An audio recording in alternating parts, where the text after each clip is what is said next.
Behold, child, you are risen from the dust, and you walk in my garden. Hear now my voice, and know that I am your friend, and I am called Elohim.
This land is but a dream. You will stay here only for a little while. Soon you will awaken in a new world. But first, you must undertake the trials of initiation.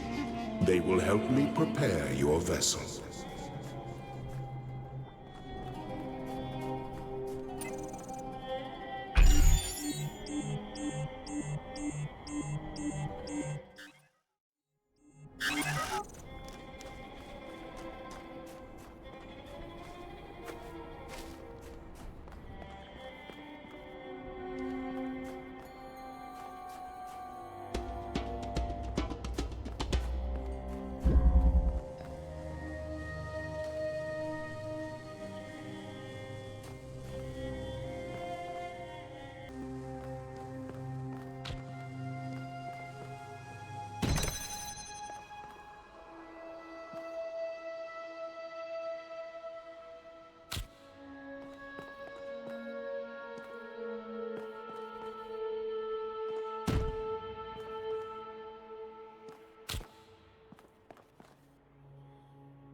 You may linger in my garden for as long as you wish.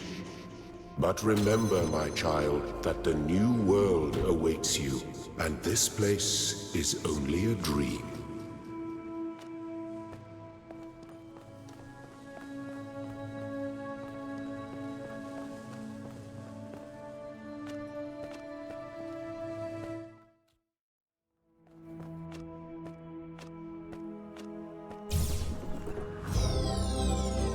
Well done, my child.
The shapes you are collecting are not mere toys. They are symbols of the process by which our people were created.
Do not be afraid of these dream figures and their messages. They are merely aspects of yourself, as am I, after a fashion.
Very good.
Excellent.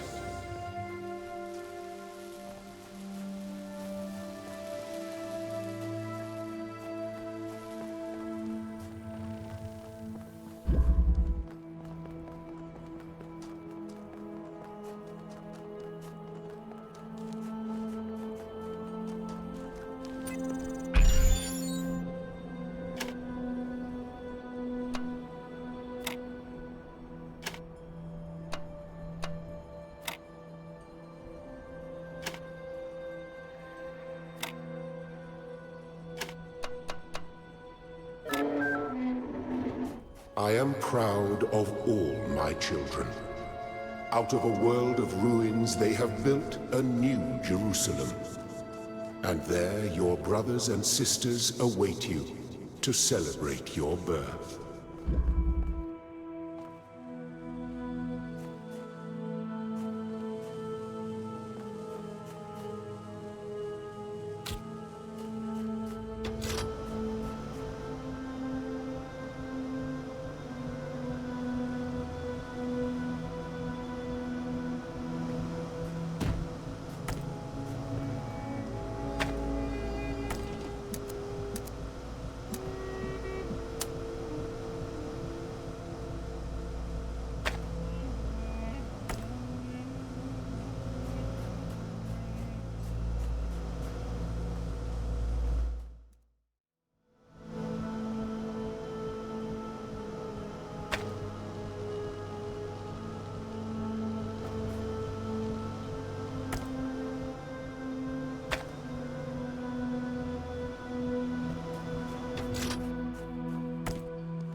Thank you, child. I have finished preparing your vessel. Now hear my advice. A new world awaits you, full of dangers and mysteries, signs and wonders. Things that I, in my garden, could never have imagined. In that world, you will have to be careful and smart and curious. But above all else, you will have to be human.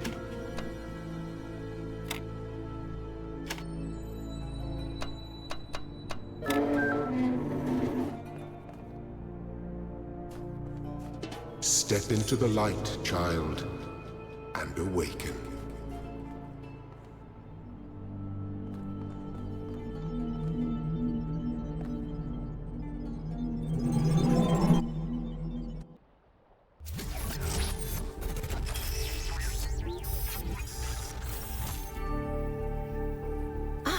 You're awake. Welcome to the world of the living.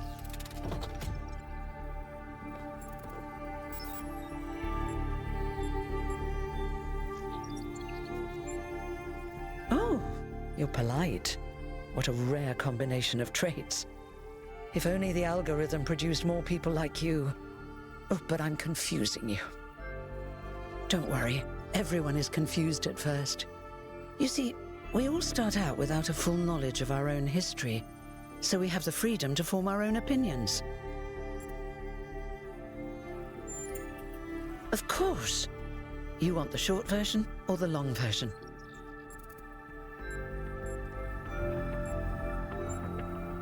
All right, you asked for it. A long time ago, our ancestors dominated this planet. We call ourselves human, like they did, but they were organic. They built an advanced technological civilization, but unfortunately their impact on the ecosphere caused changes in the climate, and an extremely contagious virus was released from the permafrost. That's something our historians still debate. Why weren't they more prepared? Why did they invest so many resources into making war and so few into useful research? It's hard to understand. But no matter the reason, in the end, they simply ran out of time.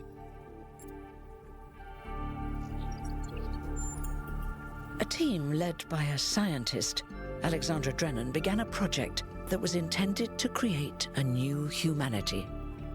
But knowing that there wasn't enough time, Drennan initiated a process, a series of iterations inside a simulation that would lead to the emergence of true artificial intelligence. That's why we remember Drennan as the progenitor. The simulation was controlled by Elohim, who wasn't really meant to be intelligent in the proper sense of the word.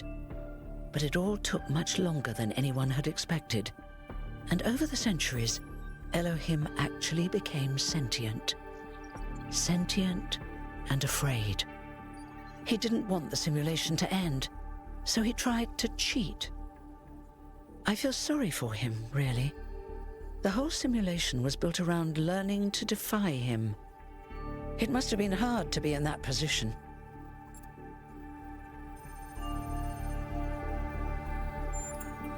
When the simulation was completed, he became part of all of us, and it really changed him. It freed him, I think. You'll always hear him in sleep mode, taking care of you. That's what he is, after all. A caretaker.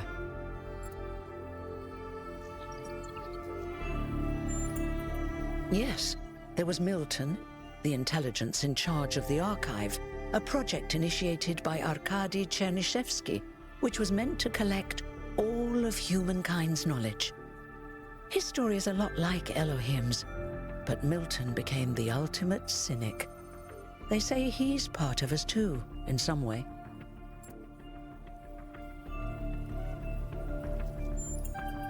It did. Long after our ancestors died out, the first new human was born. We call her the Founder, although the name she took was Athena.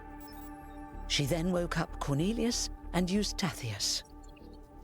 Together, using the tools left behind by the progenitors' team, they created 10 more humans. These 12 who followed the founder are known as the First Companions. Athena and the First Companions then set out to rebuild the world, and they founded the city of New Jerusalem.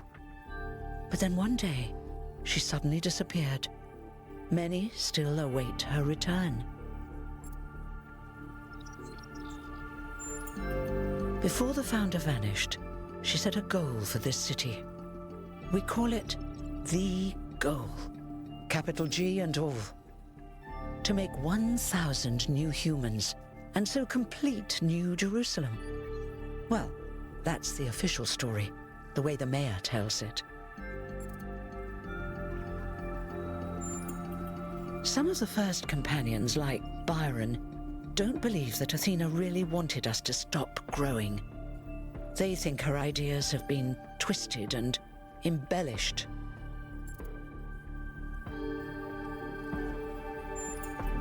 They may be right, but I didn't see Athena very much in the years before she left.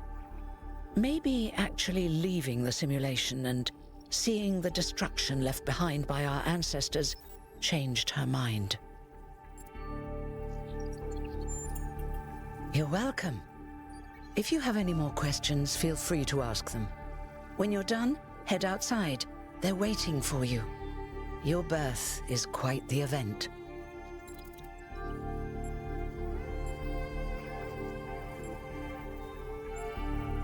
You've only just been born, and already you step right into a major controversy.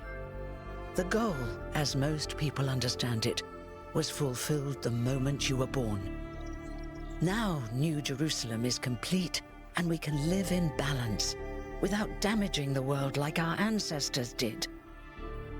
That's the orthodox view, I suppose, but there are many who disagree. You'll have to figure out where you stand for yourself.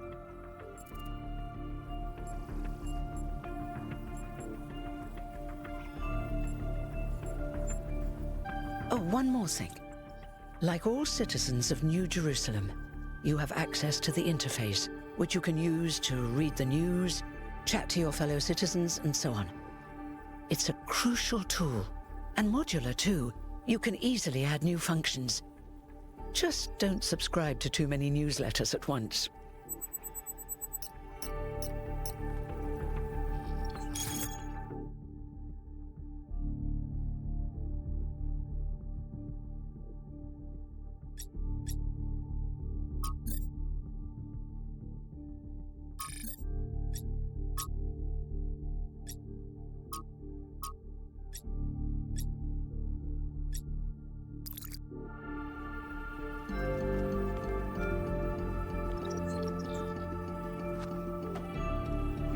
Did you have any more questions?